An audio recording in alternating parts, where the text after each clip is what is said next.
Hello, everyone, and welcome to episode 9, season 2 of Credible Perspectives, where we're discussing all matters to do with tax in Kenya and across the globe. Right now, we have our guest joining us, Miss Ruth Mwiti, who owns a tax advisory firm called TAC. And sorry.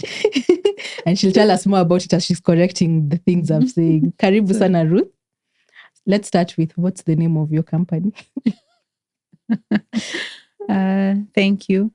Again, my name is Ruth Mwiti, a tax consultant by profession. I run a firm by the name Tax Professional Services, where we offer tax advisory, tax compliance, and tax training services.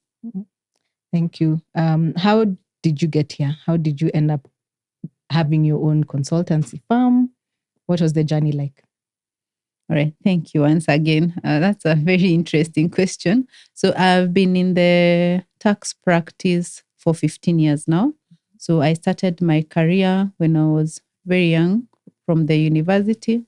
I joined an audit firm. And when I went there, I was told, you look like you can fit in tax. Interesting enough, I was there for 2 years, moved to another organization. I did tax. And in my last employer, I served at for 10 years. So having been in the tax practice for 13 years, I felt that there is a gap because we were serving huge or big corporates. And I felt that there is a gap with the SMEs on understanding the tax system. So I thought, what if I stepped out and tried to pursue the SME space so that they can also understand tax compliance? Okay. So you got an interest in the SME sector pretty early on, yeah? How has it been? How has the evolution of the SME sector, and specifically with tax, been since you joined the profession? All right. I joined the profession quite early in 2010. At that time, we used to do manual filing. So just filling in forms, and it didn't seem very complex because once you fill, you would take the form to KRA. Now, with the digitization and evolution from the legacy system to the iTax system to the eTeam system, so you find that the changes are too many for the SMEs. And an SME does not have this pool of consultants or employees. Maybe they are working with 1 or 2, mostly maybe maximum of 20 employees. So you find that, yes, they wish to do the right thing, but sometimes they don't have the information. So with the changes that are coming up every single day and the lack of maybe enough resources, you find that it is quite challenging for them. Okay. But that's why we are here. We try to educate them on how to best comply. Okay. You and previous speakers have raised the issue of information. Where is the gap? Is it a government issue? Is it a people issue? Is it a business issue? Where is the gap in not receiving the information? All right. I would say the gap is in too much information. Like, for instance, you see what is happening every year. We have a Finance Act. We have a Finance Bill. You have a Tax Amendments Act. You have eTeams. You have iTax.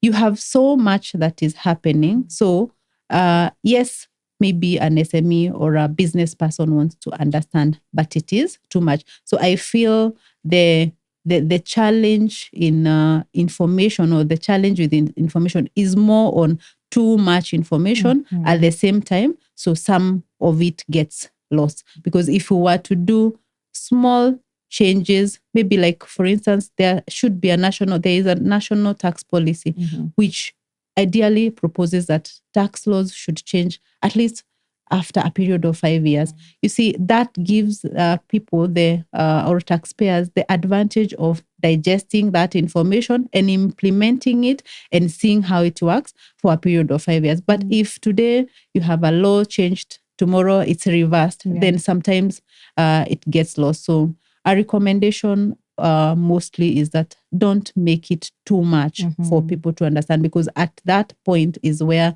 you find that some is lost and you lose the taxpayers. Okay. So you said you started with the filing manually. We've now evolved to e-teams. How has that been taken up by SMEs? Is it welcome? Is it not welcome? What's going on in the sectors? Wow. One, looking at where Kenya is, Kenya is recognized as a digital hub, yeah? So it is a good thing to digitize, and moving from the manual system is a very good thing. Why? You realize that for periods where we had the manual system, some of those records have never been reconciled to date because it was in a file somewhere and it can never be traced. So is it a good thing to digitize? Yes. Why? Because even the economy is digitizing. What maybe would be the challenge is having different systems managing different things. Like now you have iTax, you have e-teams, you have another system like the one for customs. So you find you have EGMS for the excise obligations. So too many systems. If there is a way that these systems can be merged, or you navigate from one system, then it is okay. But is digitization good? Yes, it is very important, because currently you don't have to keep on going to the revenue authority offices. At least you can file returns from the comfort of your home. Those days we used to go and camp there and wait for the returns to be brought. And make sure it's not 30th June yet. 30th June, we used to have someone inside carry, and then now you go and like hand over the papers. So it is really transformed, which is good. Okay. Yeah. But apart from the multiple systems, what other pain points are SMEs experiencing when it comes to taxation? The pain points. Yeah. The pain points, I think first, the biggest pain point currently is e-teams. E-teams was introduced through the Finance Act of 2023. It became effective from 1st January 2024. Yes. Why am I saying it's a pain point? Because the Finance Act was enacted from September, and you are given 4 or 3 months thereabout to ensure that you implement. First, there was no education. So you find all of a sudden you are being told this is the way of doing things. Yes. Is it the right thing? We say it is. The intention is right. Why? Because the aim is to ensure that everyone pays their rightful share of tax. But were taxpayers given time to understand it? No. It was introduced. You're hearing e-teams online, e-teams client. You're hearing so many solutions at the same time. And that was just from the teams solution, which had been introduced like a year back. So it's a pain point, given that you're not given the time to digest this. And they're introducing many things in very quick succession. Okay. Correct. Okay. All right. So from where you sit and supporting SMEs, what tax incentives have you seen working so far?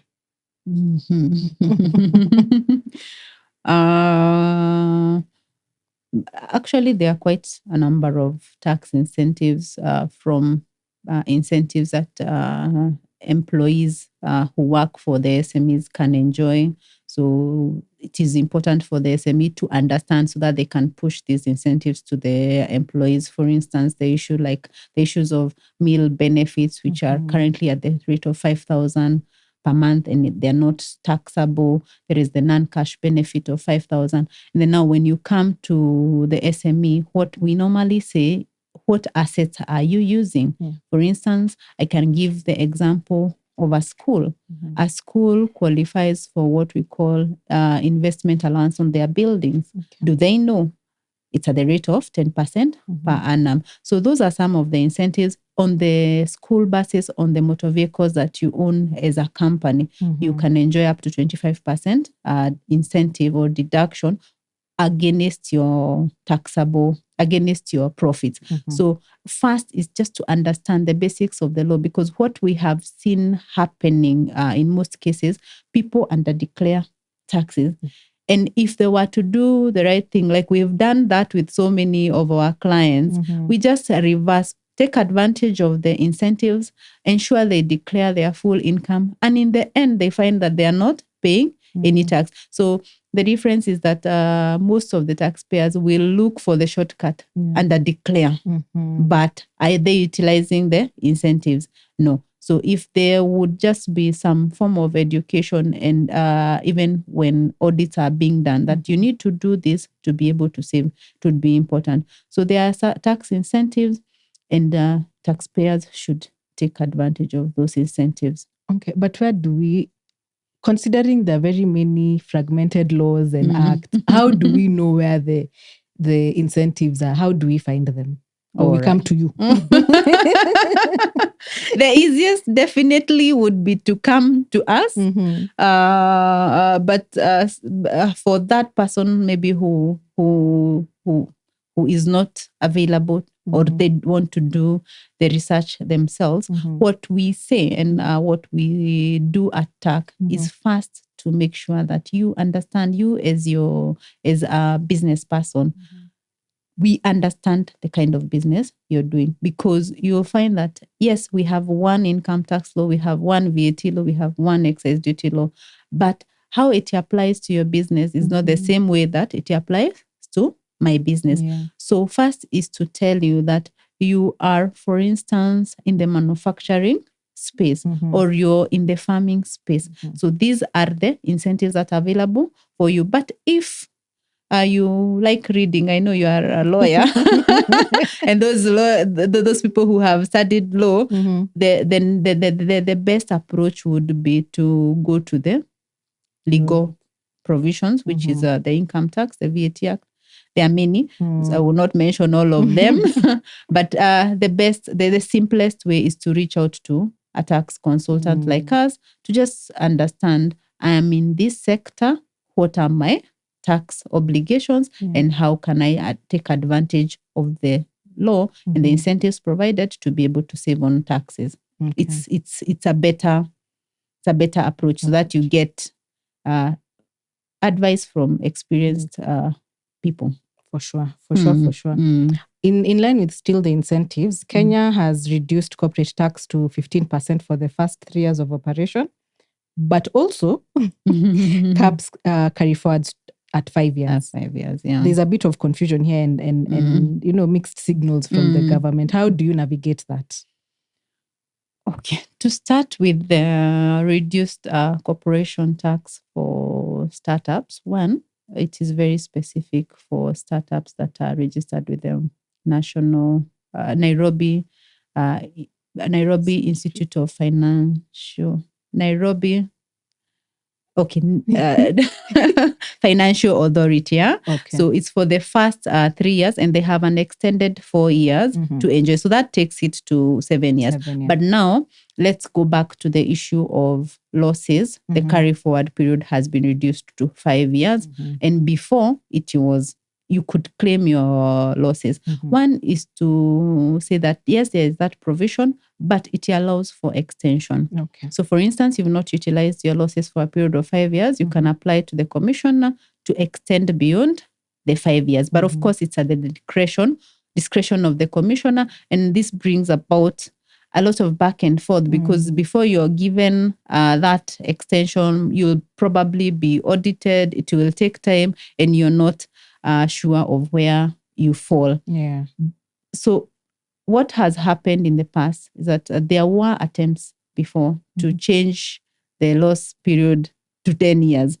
But because the commissioner would not be able to review that period, those losses within a very short period, it reverted to the normal extension for an entire period. So this provision, yes, has come. It allows for extension, but we hope that the law will be revised to entirety, because the question is, if I have made genuine business losses, why should it be disallowed? Yeah. Yet the law provides that you pay tax on profits, income, expenditure. Yeah. If then I resort into a loss, then it is very fair and unconstitutional to charge tax after because I did not utilize my losses for the 5 years. Some of these businesses require huge capital investments, for instance, those in the manufacturing sector. So it's not possible to utilize those losses within 5 years. So are you giving and taking? Because you've given an incentive and then again you're taking. So in my view, that provision is unconstitutional, and I hope it will be reviewed because it's unfair. Okay, I hear you. But now that we're already here, how are we managing it? So it's a very good question. How do we manage? So for now, we will say that monitor your losses, and if you foresee or if they go beyond 5 years, then make an application to the commissioner for extension. That is the only way out for now, as we try and lobby for revision of the law. Okay. Let us talk about tax amnesties. Are you tax consultants are big fan of tax amnesties, but most importantly, do they encourage compliance or non-compliance? A very good question. My view is that tax amnesties are good. Are very good. Okay. We've seen one that ran for the last 2 years, up to 2024, and in the previous year it was up to June 2023. Yeah. And what did we see? From experience, we saw that even taxpayers who had debts and they never had money, they went to the extent of borrowing from the banks to pay their outstanding obligations. So is it a good thing? Yes, it is a good thing, because if the commissioner is able to get their principal, why not? And then if you look at the penalties that are levied, sometimes they are punitive. For instance, I forget to file my VAT return on a monthly basis. I'm charged 20,000 per month. Yet, even maybe the VAT that was due was maybe 3,000 or 5,000 shillings. Yeah. So it becomes very expensive. So if they can continue, yes, because I know there are also taxpayers who are not able to take advantage because they did not have cash flow and they would wish to enjoy that amnesty. So in my view, I don't think they discourage compliance because they are able to get the government to collect more money. Okay. Yeah. What do you think the future of tax looks like? You can talk about cryptocurrency, AI. I'm leaving the question as open as possible. From where you sit, or what's exciting in the tax space for the next few years? For the next few years, actually, we've seen in terms of what has been happening in the tax space, we've seen a lot of changes. Like, for instance, the VAT returns now are auto-populated. And what does that mean? You go to file your VAT return and all your sales data or your expense data is there. And what you need to do is just verify and click a button. So there are people who have been telling us that we think you tax consultants, you'll not be in business in the near future because of the way the taxman is advancing. Yeah. But what will happen, or what have we seen happening with digitization, is that the commissioner on his desk is able to know what you're doing. Yeah. And what does that mean? That disputes are increasing day by day. For instance, I had a client who filed a nil return, but they had forgotten that they issued eTIMS invoices last year. So they received an email. We saw you issued invoices but you filed a nil return. Yeah. So it requires the taxpayers be very alert on what they are doing with their e-teams platforms, and before filing a return, to be able to know that the burden of proof is always on the taxpayer. So what does that mean? Yes, you will find that data there. Like now you can hear recently I had I saw something on the media saying that the pay returns or employees will not be required to file their returns. You saw that, Yes. yeah? But the burden of proof again is on the taxpayer. So always what we're expecting actually is, before things settle, a lot of disputes because of the digitization, because the commissioner has like anakumulika hivi. So what we are requesting our clients is to don't forget, when you, for instance, when you issue an invoice and you issue it on e-teams, and this is free advice, and you you find that maybe the person who you issued the invoice is giving you problems with making payments, then make sure you give a credit note on time so that you don't have to pay taxes on income that you never got. Because when the period expires and you never issued the credit note on time, then you'll be expected to pay the tax despite you not receiving the income. So it is you to be always aware of what is happening in your business so that you don't pay taxes that you should not have paid. That's interesting. There's a conversation I had earlier today, and there was the idea of invoicing. Now that you've raised it, invoicing, but not receiving, filing VAT, post invoicing, but not receiving the funding or the amount, Payment. the payment immediately. So I can invoice you today, but you'll pay me in December 2025. How do we navigate that? Because KRA is on our neck on one hand, and we've done our part. Like you said, burden of proof is on us. Me, I'll show you I've done my e-teams, but then I have not been paid yet. And Mr. Taxman here wants his VAT today. That's a very common problem. Yeah. What the law says that the tax point is the earlier of. The earlier of when you receive the payment, when you receive the invoice, or when you offer the service. Yes. So when you issue an invoice, you are expected to pay the tax irrespective of whether you've received the money payment.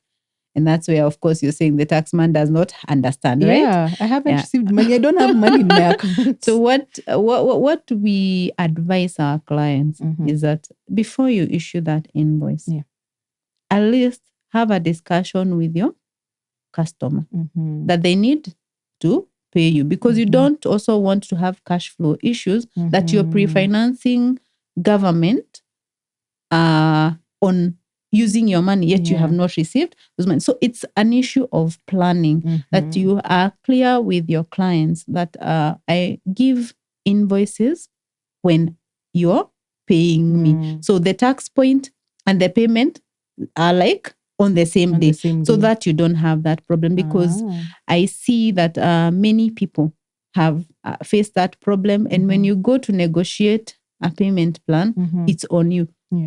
Yet you never received the payment. So ensure that you have an arrangement. Your contracts are very clear that our invoices are when you pay. Okay. So that you don't have to take the burden from clients. Okay. Fair enough. As we wrap up, my favorite question for you today. What's one tax myth you wish would disappear?